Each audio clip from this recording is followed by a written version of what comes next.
साथियों, मेरे YouTube channel सावर technical Soni में आपका हार्दिक स्वागत और अभिनंदन। साथियों, YouTube पर शिक्षा संबंधी सभी सूचनाओं को पहले पाने के लिए मेरे YouTube चैनल को लाइक और सब्सक्राइब कीजिएगा। साथियों, आज मैं आपको स्माइल 2 से संबंधित सभी प्रकार की फीडिंग करना बताऊंगा और क्या क्या सावधानी आपको उसमें रखनी है फीडिंग करते समय की जानकारी आपको दूंगा। इसके लिए हमें सबसे पहले स्टाफ लॉगिन पर आना पड़ेगा। ये मैंने स्टाफ लॉगिन का लिंक है और इसका लिंक मैं डिस्क्रिप्शन में भी दे दूंगा। साथियों, यहाँ स्टाफ लॉगिन पे क्लिक करेंगे आप लोग यहाँ साथियों,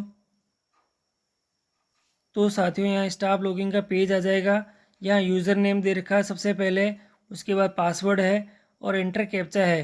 जो यूज़र नेम आपकी जो NIC ID दे रखी होगी वो है, उसमें संबंधित पासवर्ड आपने पूर्व में बना रखा होगा वो है, और एंटर कैप्चा डाल के आपको यहाँ से लॉगिन करना है। लॉगिन करने के बाद ये पेज स्टार्ट हो जाएगा। यहाँ लेफ़्ट साइड के अंदर आप 3 लाइनें दिखाई दे रही होगी। यहाँ 3 लाइनों को क्लिक करेंगे आप साथियों, तो एक नया मेनू बार आ जाएगा। इसमें काफ़ी सारे ऑप्शंस हैं। पहला आपके होम है, स्माइल 2 है, प्रोफाइल है, अप्लाई है, फॉर्म्स है, रिपोर्ट्स है, PSP मंडलीट एग्ज़ाम का दे रखा है। तो साथियों, अभी हमें जो स्माइल 2 की फीडिंग करनी है, इसलिए जो हमें सेकंड जो ऑप्शन दे रखा है वहाँ पे हमें क्लिक करना पड़ेगा। और हम क्लिक करेंगे तो एक नया मेनू बार खुलेगा। उसमें 3 ऑप्शंस हमारे पास में होंगे। पहला स्माइल क्लास टीचर डिटेल्स दे रखी है, उसके बाद दे रखा है स्माइल टीचर स्टूडेंट मैपिंग दे रखा है, स्टूडेंट थर्ड इसमें स्टूडेंट वीकली डिटेल दे रखी है। साथियों ये ध्यान रखिएगा, जब आप स्माइल 2 की फीडिंग करें तो इससे पहले आपके विद्यालय के द्वारा आपकी क्लास टीचर की मैपिंग का कार्य पूरा हो जाना चाहिए। यानी आपके विद्यालय के जो शाला दर्पण प्रभारी है उसके द्वारा आपको जो क्लास का अलॉटमेंट है वो हो जाना चाहिए।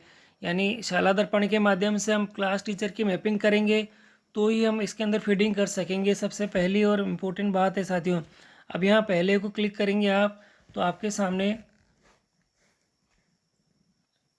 पहला ऑप्शन खुल जाएगा। इसमें यहाँ आपका सबसे पहले नाम दे रखा होगा साथियों, उसके बाद आपकी पोस्ट दे रखी होगी, उसके बाद आपका सब्जेक्ट दे रखा है और आपका स्कूल का नाम दे रखा है। विद्यालय के द्वारा जो क्लास टीचर मैपिंग कर रखी है उसके अंदर आपकी जो क्लास दे रखी है वो, उसका सेक्शंस और नंबर ऑफ़ कितने स्टूडेंट है आप यहाँ से जांच कर सकते हैं। सबसे महत्वपूर्ण बात साथियों, इसमें दे रखी उपरोक्त में बदलाव की स्थिति में शाला प्रधान से आप संपर्क कर सकते हैं कि जो नंबर ऑफ़ स्टूडेंट है वो कम ज़्यादा हो, या आपको जो क्लास अलॉटमेंट कर रखी है वह आपको यहाँ नज़र नहीं आए, तो आप इससे संबंधित आपके शाला दर्पण के प्रभारी या शाला प्रधान से आप संपर्क कर सकते हैं साथियों। तो अब आप आगे कर सकते हैं, यानी वापस आपको इस 3 लाइन पे जाना है और स्माइल 2 को टैप करना है और सेकंड जो ऑप्शन है स्माइल टीचर स्टूडेंट मैपिंग में जाना है। वहाँ एक नया ऑप्शन आ चुका है, इसमें यहाँ क्लास है, सेक्शन है और शो का बटन दे रखा है साथियों। तो आपको क्या करना है, आपको जो क्लास अलॉटमेंट कर रखी है तो यहाँ उसको देखेंगे, क्लास को क्लिक करेंगे तो यहाँ पे क्लास आ जाएगी। जैसे मुझे यहाँ पे 8 क्लास मिली है तो 8 आ जाएगा, और सेक्शन उसमें दे रखे हैं कितने सेक्शंस हैं तो सेक्शन के अकॉर्डिंग आ जाएगा। शो बटन को क्लिक करेंगे तो आपके पास में स्टूडेंट की इन्फॉर्मेशन आपके सारी यहाँ पे शो होने लग जाएगी साथियों। यहाँ स्टूडेंट की ऑप्शंस में सबसे पहले आप ये चेक करिएगा कि आपके सीरियल नंबर में जो बच्चे दे रखे हैं वो कितने हैं। यानी आपको जो पहले वाले ऑप्शंस में नंबर ऑफ़ स्टूडेंट मिले हुए थे, क्या उतनी ही संख्या में यहाँ बच्चों की संख्या है या नहीं है। अगर वो बराबर है तो ही आप यहाँ पर काम करना शुरू करें। अब आप देखेंगे कि यहाँ पे जो कॉलम्स दे रखे हैं आप देखेंगे, साथ में सीरियल नंबर दे रखा है, दूसरे में विद्यार्थी का SR दे रखा है, थर्ड में विद्यार्थी का नाम दे रखा है, फोर्थ में अभिभावक का नाम दे रखा है, फिफ्थ में मोबाइल नंबर दे रखा है, और फिफ्थ इसके आगे दे रखा है विद्यार्थी का शिक्षण सामग्री से अधिगम का माध्यम, और सेकंड लास्ट आपका दे रखा है विद्यार्थी का गृह कार्य प्राप्ति का माध्यम और एक्शंस का दे रखा है साथियों। अब आप क्या करेंगे, जो ऑप्शंस दे रखे हैं उस सबसे पहले वाले बच्चे पे जाएंगे आप, तो यहाँ पहले ऑप्शंस को खोल के देखेंगे तो आपके पास में नए काफ़ी सारे मेनू बार में आपके सामने एक नया मेनू बार खुलेगा और उसमें कुछ ऑप्शंस आपके साथ में नज़र आएंगे जो इसमें फीड करने के लिए होंगे। इसमें पहला दे रखा है डिजिटल व्हाट्सएप द्वारा, यानी आपने आपका जो विद्यार्थी है विद्यार्थी का शिक्षण सामग्री से अधिगम का माध्यम किस प्रकार से है। आपका जो विद्यालय का बच्चा है वह अपना अधिगम किस प्रकार से कर रहा है उसकी जानकारी है साथियों। इसमें सबसे पहले दे रखा है डिजिटल या व्हाट्सएप के द्वारा। क्या बच्चा व्हाट्सएप के द्वारा पढ़ रहा है? अगर हाँ है तो उसको क्लिक करना है आपको। दूसरा साथियों इसमें दे रखा है कि नॉन डिजिटल यानी केवल कार्य पुस्तिका है और कार्य पाठ्य पुस्तक के द्वारा कर रहा है क्या। थर्ड आप देखेंगे साथियों किसी भी प्रकार से नहीं, यानी परिवार का पलायन, बच्चा वहाँ से चला गया है, यानी जो आपका कैचमेंट एरिया है, आपका विद्यालय का क्षेत्र है, उसमें से वो बच्चा चला गया है कहीं अन्यत्र। फोर्थ में दे रखा है किसी भी प्रकार से नहीं, यानी विद्यार्थी का पलायन। दोनों में जो ऑप्शंस दे रखे हैं उसमें आप ध्यान से देखिएगा, पहले में परिवार का पलायन है और दूसरे में विद्यार्थी का पलायन दे रखा है। अंत में किसी भी प्रकार से नहीं, यानी बिल्कुल बच्चा नहीं पढ़ रहा है, उसके बारे में ये डिटेल्स दे रखी है साथियों। आपको जो उचित लगे बच्चे से संबंधित उसमें आप यहाँ पे क्लिक कर सकते हैं साथियों। अब आप देखेंगे कि जो आपका अगला ऑप्शन है वह विद्यार्थी का गृह कार्य प्राप्ति का माध्यम से दे रखा है। यहाँ आप क्या करेंगे, जैसे ही इसको क्लिक करेंगे तो आपके पास में नया मेनू बार खुलेगा। इसमें आप देखेंगे कि पहला जो ऑप्शन दे रखा है वह डिजिटल व्हाट्सएप द्वारा, यानी विद्यार्थी का जो गृह कार्य आप प्राप्त कर रहे हैं उसका जो माध्यम है वो क्या है। पहला डिजिटल यानी व्हाट्सएप के द्वारा, यानी आप गृह कार्य व्हाट्सएप से दे रहे हैं और बच्चा भी आपको व्हाट्सएप से जवाब दे रहा है तो ही आप उसको कह सकते हैं, यानी वो उसकी PDF की फ़ाइल बनाकर या उसकी इमेज की फ़ोटो बनाकर आपको भेज रहा है तो ये वाला माध्यम आएगा। अगर विद्यालय आकर वो अपना गृह कार्य चेक करवा रहा है तो ये भरना है, और विद्यालय के पास विद्यार्थी के पास कार्य पुस्तिका है तो ये अगला वाला ऑप्शन क्लिक करना है। किसी भी प्रकार से नहीं तो अगला है, और अंतिम में दे रखा है अन्य माध्यम, यानी दूसरे विद्यार्थियों द्वारा घर जाकर शिक्षण का कार्य हो रहा है। तो आपको जो उचित लगे साथियों विद्यार्थी से संबंधित कार्य करते समय और वो किस प्रकार से कार्य कर रहा है तो उसको आप सेलेक्ट कर सकते हैं साथियों। अब आप देखेंगे लास्ट में आपके पास में एक्शन आ जाएगा। एक्शन में इसमें सबमिट का बटन है। जैसे ही आप इसको सबमिट करेंगे साथियों तो ये क्या आपकी जो डिटेल्स है वो क्या हो जाएगी, सबमिट हो जाएगी।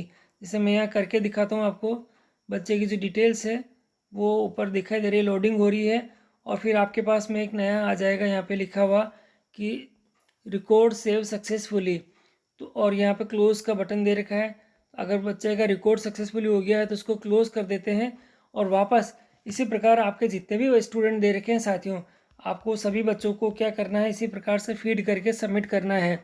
उसके बाद वापस अगले स्टेप करने के लिए इन 3 लाइन से वापस आना पड़ेगा स्माइल ट्यूब में, और लास्ट में आपको स्टूडेंट वीकली डिटेल में जाना पड़ेगा।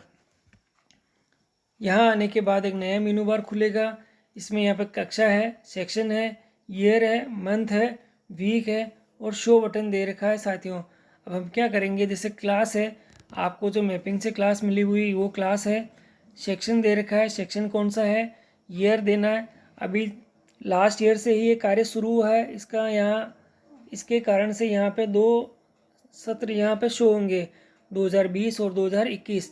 अगर आप 2020 की एंट्री करना चाहते हैं तो यहाँ 2020 करेंगे। उसके बाद आप मंथ चूज़ करेंगे कि 2020 के अंदर कौन से महीने से आपके कार्य शुरू हुए हैं। जैसे अगर मैंने जुलाई से मानते हैं तो जुलाई का करना है, तो देखेंगे आप, और जुलाई के वीक हैं यहाँ पे 1 2 3 4 5 ही वीक यहाँ पे शो हो रहे हैं। तो आप यहाँ पे देखेंगे क्लास साथियों, आप देखेंगे कि यहाँ पे पहला वीक है, उसको आप क्लिक करेंगे तो पहले वीक को क्लिक करते ही शो बटन पे बटन दबाएंगे तो आपके पास बच्चे की जो सारी डिटेल्स हैं वापस यहाँ पे आना स्टार्ट हो जाएगी। साथियों आप देखेंगे कि ये जो नया मेनू बार आया है इसमें पहला सीरियल नंबर दे रखा है, विद्यार्थी का SR नंबर दे रखा है, विद्यार्थी का नाम दे रखा है, विद्यार्थी का शिक्षण सामग्री से अधिगम का माध्यम दे रखा है, विद्यार्थी का गृह कार्य की प्राप्ति का माध्यम दे रखा है, और विद्यार्थी का होम वर्क अभ्यास पुस्तिका के जांच का माध्यम दे रखा है। आगे आपके दे रखा है विद्यार्थी के अभ्यास रिकॉर्ड का संग्रहण का प्रकार दे रखा है, विद्यार्थी से फ़ोन से घर पर बात करने की दिनांक दे रखी है, और एक्शन में आपको ऐड और एडिट का ऑप्शन दे रखा है साथियों। अब क्या करना है, बच्चे का नाम पहला बच्चा दे रखा है, उसका नाम दे रखा है, सेक्शन वहाँ विद्यार्थी के होमवर्क अभ्यास पुस्तिका की जांच का माध्यम है। इसको क्लिक करेंगे तो नया हमारे पास मेनू बार खुलेगा।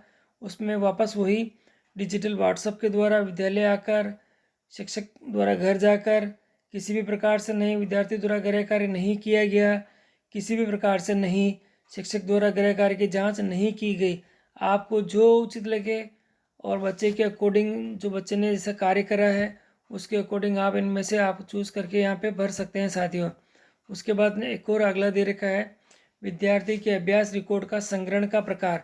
आप द्वारा किस प्रकार से उसके रिकॉर्ड का संग्रहण किया जा रहा है, इसके लिए इसमें पहला दे रखा है डिजिटल व्हाट्सएप द्वारा, यानी कार्य पुस्तिका के पेज की फ़ोटो भेजकर बच्चा भेजता है, आपका रिकॉर्ड आपके पास रहता है उसका, तो उसके लिए डिजिटल व्हाट्सएप द्वारा। दूसरा दे रखा है डिजिटल व्हाट्सएप द्वारा व्हाट्सएप पे साझा किए गए गृह कार्य की पेज की फ़ोटो के द्वारा।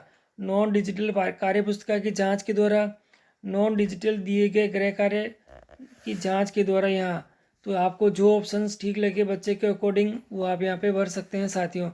उसके बाद में बच्चे के फ़ोन पे बात करने की दिनांक दे रखी है, जैसे क्लिक करेंगे तो डेट शो हो जाएगी। आपने जब भी इसको कॉल करा है और कॉल से उससे बात हुई है तो वो डेट आपको लिखनी है।